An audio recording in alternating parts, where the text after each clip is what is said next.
আপনার জীবন ধ্বংস হওয়ার জন্য খুব বেশি কিছু লাগবে না, জাস্ট একটা জিনিস লাগবে, সেটা হচ্ছে অজুহাত। আপনি যখন অজুহাত দেওয়া শিখে যাবেন তখন আর কিছু লাগবে না আপনার জীবন ধ্বংস হওয়ার জন্য, আর কিছু না, সিরিয়াসলি বলতেছি, আর কিছু লাগবে না। আপনাদের জীবন আস্তে আস্তে দেখবেন আপনার জীবন খুবই খারাপ দিকে চলে যাবে। তো আপনারা যে অজুহাত দিচ্ছেন, আপনি নিজেকে নিজে প্রশ্ন করুন, আমি যে অজুহাত দিচ্ছি আমি কার জন্য দিচ্ছি, কার সাথে দিচ্ছি, আমি আমার নিজের ক্ষতি করছি না তো? মানে একটা যদি প্রবলেম হয় আপনি যদি সেটা নিয়ে অজুহাত দিতে থাকেন, তাহলে কিন্তু আপনার যে কয়েকটা রাস্তা আছে এইগুলো সলভ করার জন্য, সেই রাস্তাগুলো বন্ধ হয়ে যাবে।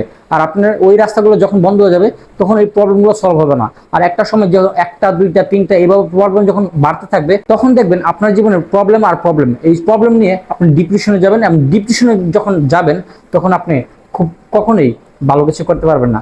তো নিজের অজুহাত দেওয়াগুলো বন্ধ করুন। আপনার প্রবলেম হয়েছে, প্রবলেমগুলো ওইগুলো খুঁজুন, কিভাবে কিভাবে প্রবলেমগুলো সলভ করবেন, দেন আপনি এটা নিয়ে কাজ করেন, তারপরে আপনি ভালো কিছু করতে পারবেন। আদারওয়াইজ আপনি কিছু করতে পারবেন না।